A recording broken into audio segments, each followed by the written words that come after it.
I'm a substitute teacher, so I was going to a school out of town, and it said it was about a 45-minute drive. Once I got to this town, that's when my cell phone said, "You are here," and I look around, and there's nothing.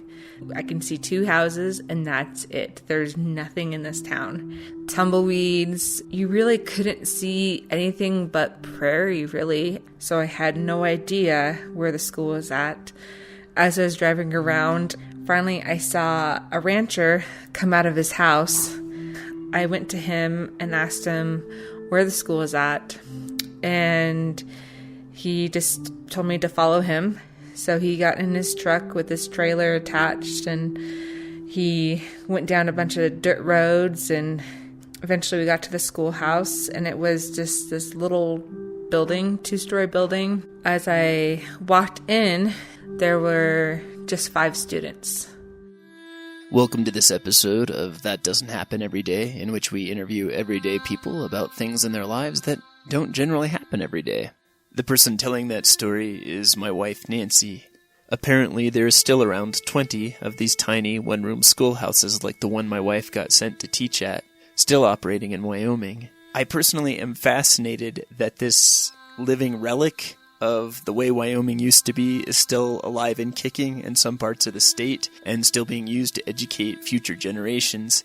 Since Nancy's stint at the school was only long enough for her to teach an afternoon of PE, I decided to interview someone who had spent a lot of time in a one-room schoolhouse. I traveled up to Buffalo, Wyoming to interview Gene Gagliano, who left his teaching job in New York State in 1973 to teach in a one-room schoolhouse at the base of the Bighorn Mountains, along what had once been the Bozeman Trail.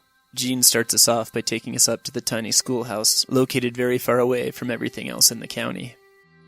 The first morning I drove there, I saw this small white building with a small playground in front of it. It had just a set of swings and a slide.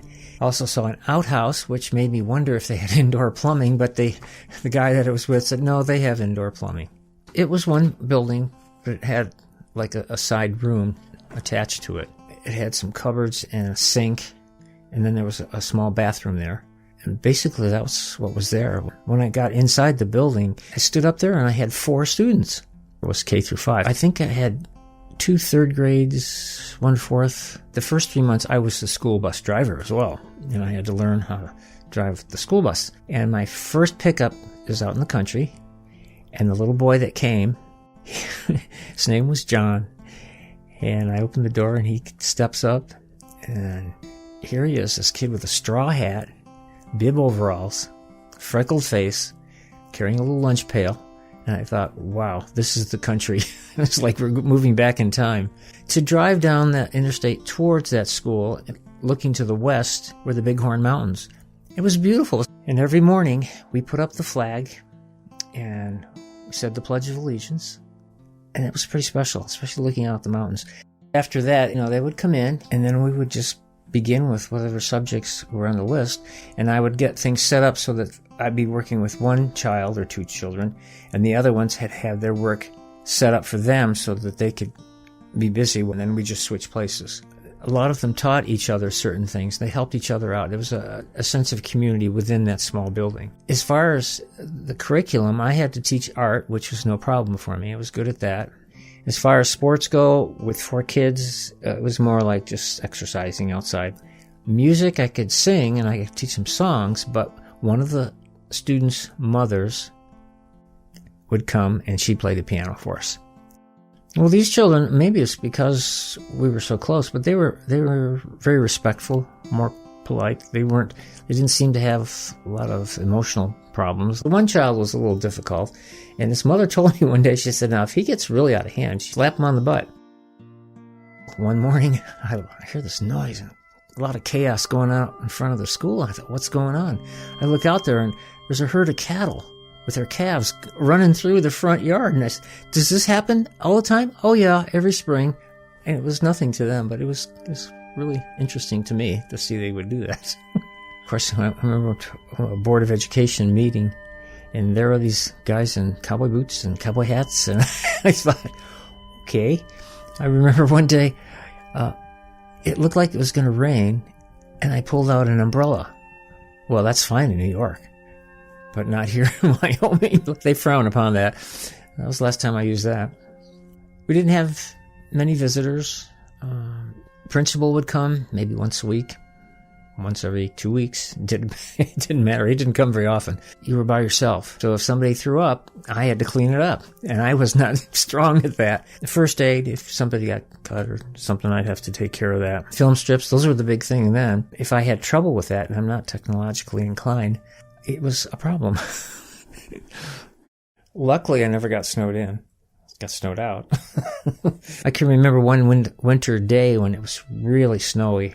I got stuck at the end of the short drive to the school, and one of the parents came and hauled me out, brought me up to the school, and helped shovel it out because the door was blocked with a huge drift.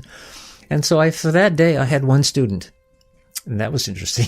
It's very casual. One of the things I remember was the Christmas time. We'd have a Christmas program, and of course, we had only a few students to do a play or whatever. We had to have, one of the boys had to dress up as a girl, and he had to put on a wig, so we had Mary or whatever it was we were doing, and that was always a fun thing for the kids. They'd laugh about that. The parents came, and they're all very helpful, and they brought lots of treats, and the mother played the music for us. Another thing that was interesting is we had, in those days, the bookmobile would come about, I think it was every 2 weeks. And we all looked forward to that, to getting some new books for the library, for school, and new things to read.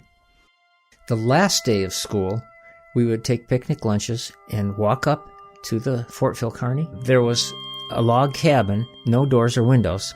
And we would go in and out of that, and meadows were all in bloom. And I do remember very, very distinctly just looking around me and thinking, wow, it was nice, It was like having a family. And that's how it became.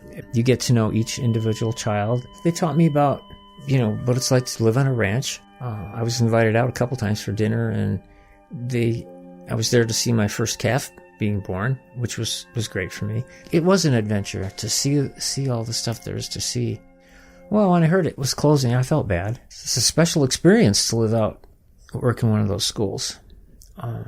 And the kids got so much special attention, and it was great for whoever was teaching them because you became really close. In all honesty, and I'm not tooting my horn, but they all told me this was some of the best years that they had in education. I started teaching in town. Well, I eventually ended up teaching some of their kids, which was interesting. And some of them are still pretty close. And I would get invited to their weddings, and, when they had babies, they'd be notified about that. It's rewarding. The pay wasn't great, but it was rewarding. I took a step down in pay, but I wouldn't change it for anything. The school, they put it up for sale, and a former student of mine, who was one of my kindergarten students, bought it, painted it red, and lives there now.